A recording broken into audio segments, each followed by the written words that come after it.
Hello and welcome to a Smurd P video, and today we are looking at issue 21 from Boom Studios, Mighty Morphin, Charge to 100. Got this nice cover from Lee in Hook. I hope I pronounced that correctly. I expect I didn't, as I usually don't. So in advance, I am apologizing for any names I say incorrectly. So this is written by Matt Groom, who seems to be at the helm of Mighty Morphin. Illustrations are done by Moses Hidiago. Really sorry. Colors by Rao Angulo. And Ed, as always, is on the letter. So our story begins with Kim going to see Jason and bringing food, and it all being raw and out of place after he lost his mum, which is to be expected. Then she catches up with Trini, who is having a purge on her phone of all the messages, etc., that she has missed. And then she says, well, you know what? You could help me. I am running out of, well, human clothes, and nobody in the universe knows how to make human clothes. So they're spending time together, and Trini is being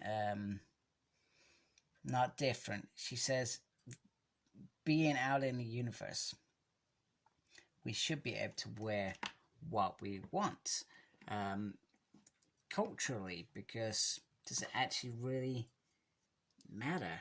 You know, why are there limitations in life? And it's true, even in today's society.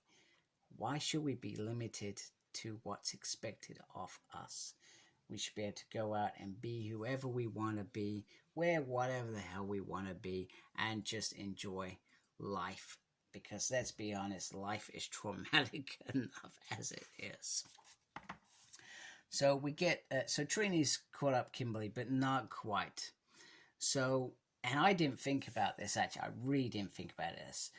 If you remember at the end of Shattered Grid, basically the world is saved, but they have to give up their memories of those moments. Whereas Trini, Zach, and Jason were given those memories back. Kimberly and the others weren't. So when Draken showed up, even after his escape, I'm not sure how that all came about, because surely none of them really remembered it.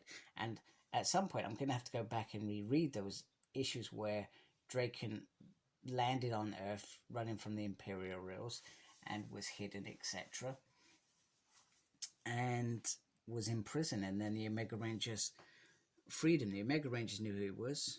I'm not sure Zordon did. He must have done. So very interesting, those earlier moments. Were they really correctly, I guess, is the questions that I want to know. So leaving Kimberly, well, in fact, let me try and get this right. It doesn't seem to sit. No, you don't want to do it, do you? Alright. Is that a bit better?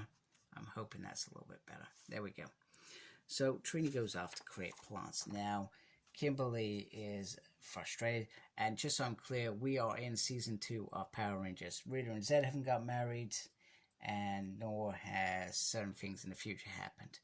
And Kimberly and Billy are talking about, and what Kimberly's saying is that there are future Rangers, and we have to think about ways of upgrading now and not waiting for the next thing to try and kill us. We have to do these things now, because we've seen what's happened to KO-35.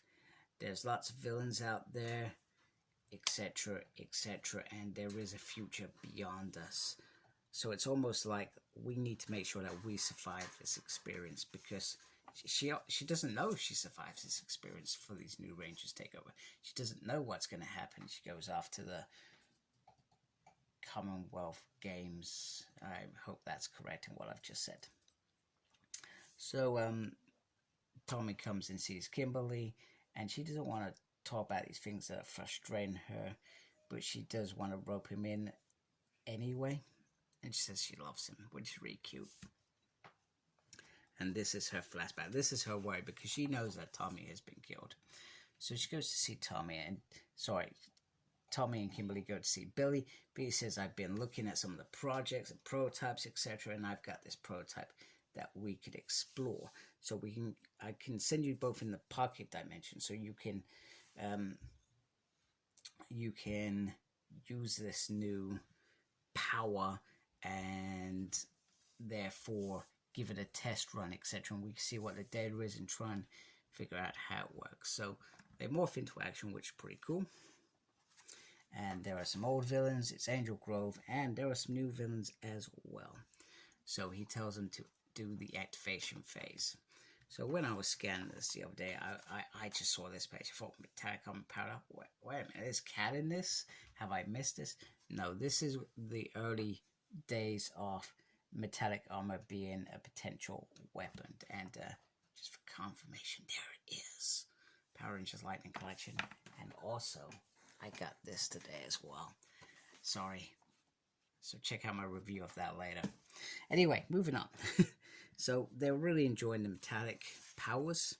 They seem to be really strong and they can channel it. However, Billy says it takes a lot of grid energy. And it could be volatile, and that's why they didn't use it. So he recommends they deactivate it. They don't want to deactivate it because they're saying that they can't handle it, even though Tommy sort of says, hey, wait a minute, let's listen to Billy, etc. So he apologizes. So Billy apologizes. He said maybe we should have taken a step back and talked about it some more before we went into this. And then all of a sudden they can't get hold of Billy. It's all changed. They can't teleport either out of this pocket dimension. Ooh, and it is getting dark out there. Things are rapidly taken up. It's like a whirlwind ripping this pocket dimension apart. And much to my surprise, look who pops up. Fresh meat, which is pretty cool. We got some villains from the future. Brannick, I'm gonna say, do you know what? I really like this guy. He was one of my favorite villains of all time, and I can't remember his name. I feel like it's Rannick. And we got Trakina up there.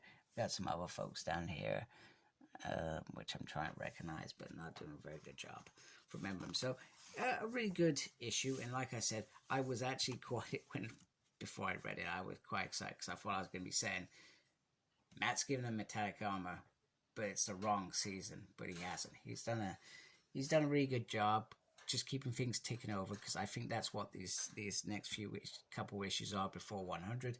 They're the ticking over issues before the big hoo-ha. We are back in it. So anyway, I hope you like my video. If you do, please support my channel. Make sure you look after yourself. Very important these days. And as always, embrace geekiness. Take care. Goodbye, folks.